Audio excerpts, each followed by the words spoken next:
Holiday magic is in the air, and DSW's got all the shoes to make your season extra merry. Believe, you've got parties to attend and lists to check twice, so DSW is taking care of the details, like gifts to make their eyes all aglow, styles that bring joy to your world, brands everyone wants, like UGG, Nike, Birkenstock, and more, and deals to make your budget bright. Find the perfect shoes for you and yours at a DSW store near you or dsw.com.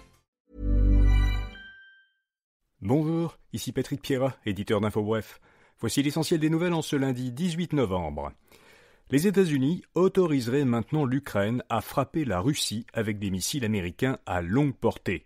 Selon plusieurs médias, le gouvernement américain accepterait désormais que l'armée ukrainienne utilise des missiles à longue portée fournis par Washington pour bombarder des cibles militaires sur le territoire russe. Dans un premier temps, l'Ukraine serait autorisée à utiliser ces missiles seulement dans la région russe de Koursk, où ont été déployés des soldats nord-coréens. En septembre, Vladimir Poutine avait affirmé que si l'Ukraine était autorisée par un pays de l'OTAN à bombarder la Russie, il considérerait que les pays membres de l'alliance militaire sont en guerre contre la Russie. Un sommet du G20 s'ouvre aujourd'hui au Brésil. Justin Trudeau et les autres dirigeants des 19 plus grandes économies mondiales, ainsi que ceux de l'Union européenne et de l'Union africaine, sont réunis aujourd'hui et demain à Rio de Janeiro. Ils doivent notamment discuter d'un projet d'alliance mondiale pour lutter contre la faim et la pauvreté et d'un accord commercial entre l'Union européenne et les pays du Mercosur, un groupe composé du Brésil, de l'Argentine, du Paraguay, de l'Uruguay et de la Bolivie. Parmi les priorités du président brésilien Lula, qui est hôte du sommet, figure également le souhait de réformer les institutions mondiales et la lutte contre le réchauffement climatique. Le Parti québécois veut faire diminuer la consommation de médicaments. Lors d'un conseil national sur la santé, le chef péquiste Paul Saint-Pierre Plamondon a dit qu'il fallait cesser collectivement de bourrer les enfants, les ados et les aînés de pilules. PSPP soutient qu'il faut passer de la surprescription à la déprescription. Pour améliorer la santé des Québécois, il s'est engagé à favoriser la prévention. Quant à Santé Québec, l'agence créée par le gouvernement Legault et qui entrera en fonction le 1er décembre, elle ne résisterait peut-être pas à un futur gouvernement péquiste, il pourrait la supprimer. Paul Saint-Pierre Plamondon a dit qu'il n'était pas convaincu de l'utilité de cette nouvelle agence.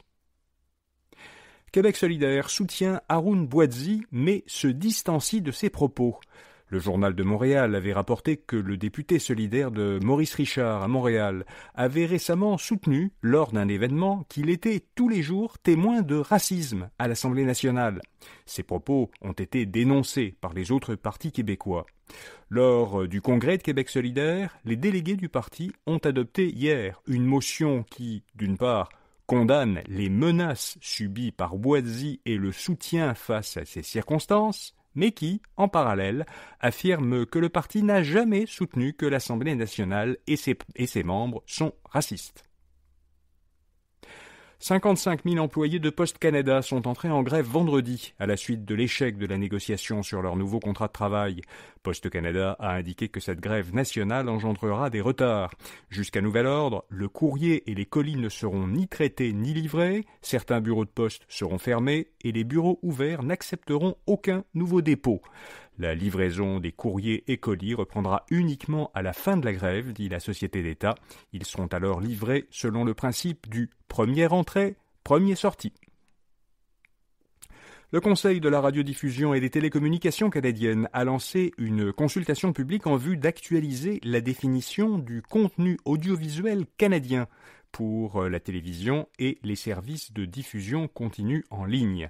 Après avoir consulté l'industrie et les créateurs dans un premier temps, le CRTC sollicite maintenant l'avis des citoyens.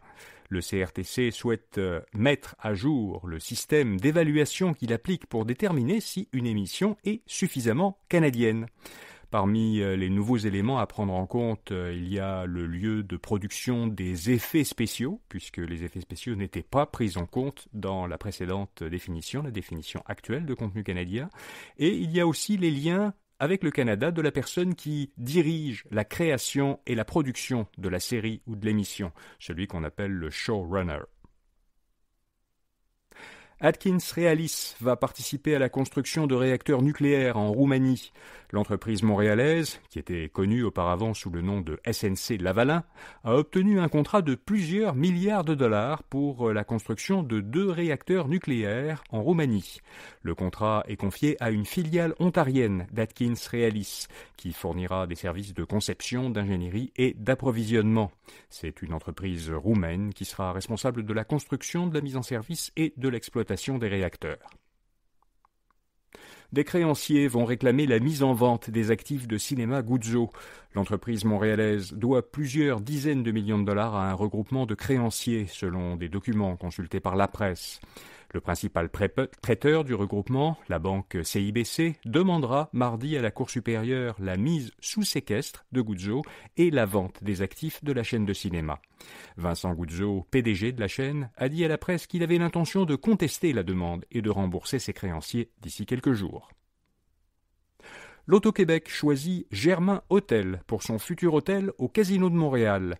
C'est l'entreprise familiale de Québec qui va gérer l'hôtel, dont l'ouverture est prévue d'ici 2 à 3 ans. Le futur établissement de 200 chambres sera exploité sous la bannière Hôtel Le Germain, mais il demeurera propriété de l'Auto-Québec. Et puis, comme chaque lundi, InfoBref vous fait découvrir une jeune entreprise québécoise innovante. Cette semaine, on vous parle de la jeune pousse montréalaise Acrylic Robotics. Elle a conçu un robot capable de peindre avec un pinceau et ainsi de reproduire à l'identique, sous forme de peinture, des toiles peintes par des artistes humains. Pour en savoir plus sur cette technologie, lisez le portrait d'Acrylic Robotics à infobref.com ou en suivant le lien dans les notes de cet épisode. Voilà, vous savez l'essentiel. Bonne journée et à demain matin. Selling a little or a lot? Shopify helps you do your thing however you cha-ching. Shopify is the global commerce platform that helps you sell at every stage of your business. From the launch your online shop stage to the first real-life store stage, all the way to the did we just hit a million orders stage. Shopify is there to help you grow. Shopify helps you turn browsers into buyers with the internet's best converting checkout. 36% better on average compared to other leading commerce platforms. Because businesses that grow, grow with Shopify. Get a $1 per month trial period at shopify.com/work. Shopify.com/work.